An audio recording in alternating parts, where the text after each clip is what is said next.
طریقے سے اپنا بخشش کروانے والی رات ہے، دعاؤں کو قبول کروانے والی رات ہے۔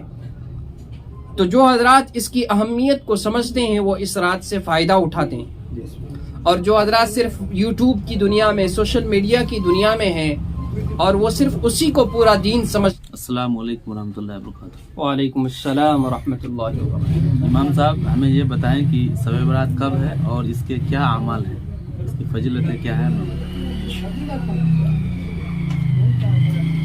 السلام علیکم ورحمۃ اللہ وبرکاتہ۔ وعلیکم السلام۔ ہمارے ویورز کو بھی اس کے بارے میں بتانا چاہ رہا تھا، خوشی ہوئی کہ آپ نے سوال کر لیا اور میرا مسئلہ آسان کر دیا۔ سب سے پہلی چیز تو یہ ہے کہ شب بارات کب ہے۔ 2024 میں شب بارات کب ہے؟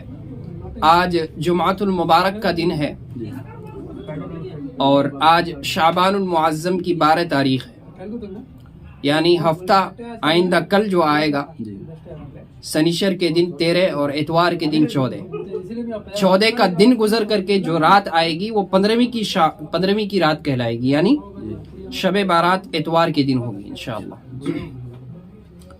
اب اس کے خاص اعمال کیا ہیں دیکھیں، اس بارے میں تو ابھی کے زمانے میں نئے یوٹیوبرز آ گئے ہیں اور مفت من المفتی کے نام سے میں ان کو پکارتا ہوں، خاص طور سے وہ حضرات جو تھوڑے بہت اردو وغیرہ سیکھ لیے ہیں یا پھر جو ہے بولنے کا سلیقہ تھوڑا بہت سیکھ لیے ہیں، وہ بہت بڑے اپنے آپ کو عالم اور مفتی گردانتے ہیں، اور اس طرح کی چیزوں کو وہ شب بارات کے آنے سے پہلے، رمضان کے آنے سے پہلے ایسی من گھڑت بہت ساری باتوں کو عام کرتے ہیں اور لوگوں کو گمراہ کرتے ہیں، صرف چند لائکس اور شیئر، کمنٹس اور اسی طریقے سے سبسکرائبرز پانے کے لیے اپنی آخرت کو گویا کہ وہ تباہ کرتے ہیں۔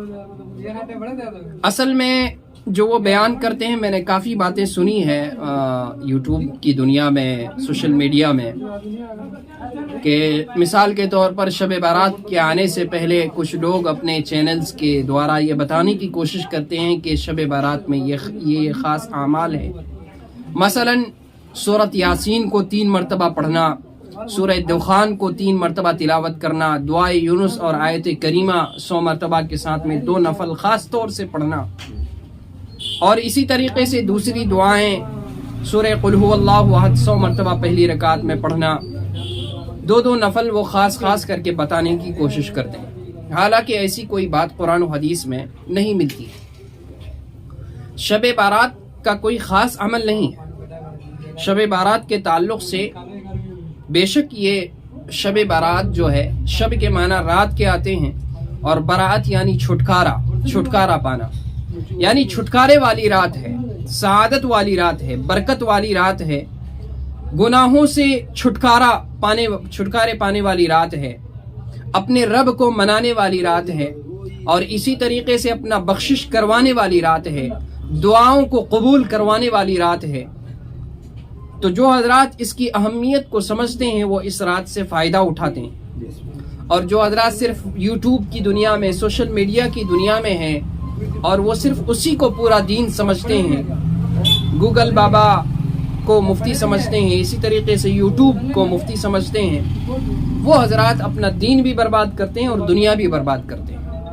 دنیا اس طرح سے کہ اپنا وقت کو ضائع کرتے ہیں، نیند کو قربان کرتے ہیں، اور دین اس طرح سے کہ ایسے اعمال میں لگ کر خاص چیز کو ختم کر دیتے ہیں، یعنی بہت بڑی ان کے مقدر میں محرومی لکھ دی جاتی ہے کہ ایسی رات جس رات کے بارے میں حدیث میں آتا ہے کہ ایک قبیلہ تھا بنو اسرائیل میں، قبیلہ بنو کلب، اللہ کے نبی نے فرمایا کہ اس رات میں قبیلہ بنو کلب کے بکریوں کے بالوں کے برابر اللہ تعالیٰ لوگوں کی بخشش کرتے ہیں، یعنی لاکھوں کی تعداد میں بکریاں تھیں اس قبیلہ میں، ان لاکھوں میں سے ایک بکریوں میں لاکھوں انگنت بے شمار بال، ان کے بالوں کے برابر اللہ تعالیٰ اس رات میں لوگوں کے گناہ کو بخشتے ہیں، ان کی مغفرت کا اعلان کرواتے ہیں۔ اور اس رات میں اللہ تبارک و تعالیٰ آسمان دنیا پر تشریف لاتے ہیں اور فرشتوں کو حکم دیتے ہیں اعلان کرنے کا کہ ہے کوئی مانگنے والا جس کی مراد کو پوری کی جائے۔ ہے کوئی مصیبت زدہ جس کی مصیبتوں سے اس کو چھٹکارا دیا جائے، ہے کوئی بیمار پریشان مجبور لاچار جس کو اس کی پریشانیوں سے مجبوریوں سے چھٹکارا دی جائے. لیکن ہم اور آپ ہیں، خاص طور سے نوجوان حضرات بھی، کہ ایک الگ ٹولی بنا کر مسجد میں جاتے ہیں اور مسجد میں جا کر کے وہ اپنا ایک گروپ بنا کر کے پوری رات کو برباد کر دیتے ہیں. حالانکہ ایسا نہیں کرنا چاہیے ہم سب کو، بلکہ جو چیز حدیث سے ثابت ہے، قرآن و سنت سے ثابت ہے، علماء سے رابطہ کر کے، علماء سے معلومات حاصل کر کے اس پر عمل کرنا چاہیے، تاکہ ہماری رات ہمارے لیے ثواب کا اور اللہ تبارک و تعالیٰ دارین میں ہمارے لیے اس کے لیے ثواب لکھے، اجر لکھے. تو اس رات میں کوئی خاص عمل نہیں ہے. اس رات میں آپ سے جتنا ہو سکے قرآن کریم کی تلاوت کریں. صلاۃ التسبیح پڑھنا چاہتے ہیں صلاۃ التسبیح بھی پڑھیں. ہمارے چینل پر اور اس کا طریقہ بھی موجود ہے الحمدللہ. صلاۃ التسبیح کی نماز کیسے پڑھیں آپ ہمارے چینل کو اسکرول کر کے نیچے دیکھ سکتے ہیں. گزشتہ سال میں نے بتایا تھا. اور جو ہے دعا کا خاص طور سے اہتمام کریں، خاص طور سے دعائیں کریں. جتنا ہو سکے آپ دعا میں اس رات کو لگائیں، کیونکہ دعا ہی وہ عبادت ہے جس عبادت میں اللہ تبارک و تعالیٰ کے بندہ رب سے سب سے زیادہ قریب ہو جاتا ہے. بندہ رب سے سب سے زیادہ قریب جو ہوتا ہے وہ دعاؤں کے ذریعہ ہوتا ہے. اللہ کو پکارتا ہے تو اللہ تبارک و تعالیٰ اس کے ہر جملے پر لبیک کہتے ہیں، ہر جملے پر اجر لکھتے ہیں. اور اسی طریقے سے اس رات میں لوگ جو ہے خاص طور سے حلوے وغیرہ میٹھا وغیرہ پکاتے ہیں، یہ کوئی بات نہیں ہے. اور رات کا جو تہوار ہے وہ تو شرع اسلام میں ہے ہی نہیں.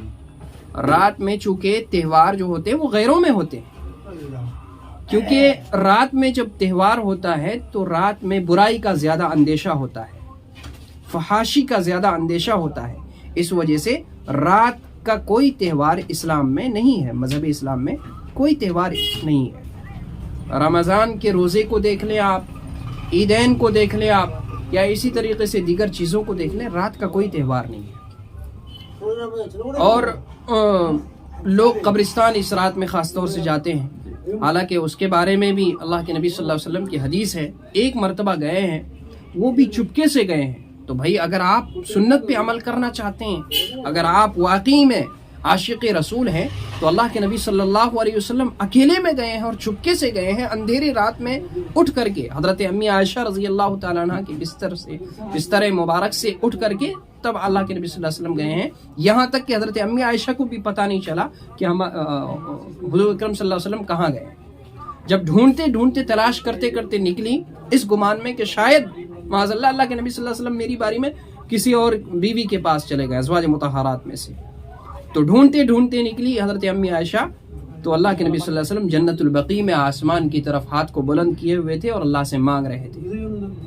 تو اس طرح سے آپ جائیں کہ بھائی اعلان کر کے اور لوگوں کا ایک جھٹھا بنا کر کے اور چراغاں کر کے اور اس طریقے سے جو ہے موم بتی اگربتی وغیرہ لے کر کے، یہ کوئی طریقہ نہیں ہے. شریعت میں اس چیز کی کوئی گنجائش نہیں ہے. تو یہ چھوٹے اعمال ہیں جو اس رات میں ہمیں کرنا چاہیے، اور جو چیزیں ہم تک پہنچائی جاتی ہیں ان چیزوں سے بچنے کی ہر ممکن کوشش کرنی چاہیے. امید ہے آپ بھی بات سمجھ گئے ہوں گے اور انشاءاللہ ہمارے ویورز بھی سمجھ گئے ہوں گے. اگر آپ کو بات میری اچھی لگی ہے تو آپ اس ویڈیو کو دوسروں تک بھی پہنچائیں. دینی باتوں کو دوسروں تک شیئر کرنا، یہ دنیا میں بھی اس کا اجر لکھا جاتا ہے اور آخرت میں بھی اللہ تبارک و تعالی اس کا اجر لکھتے ہیں. السلام علیکم ورحمۃ اللہ.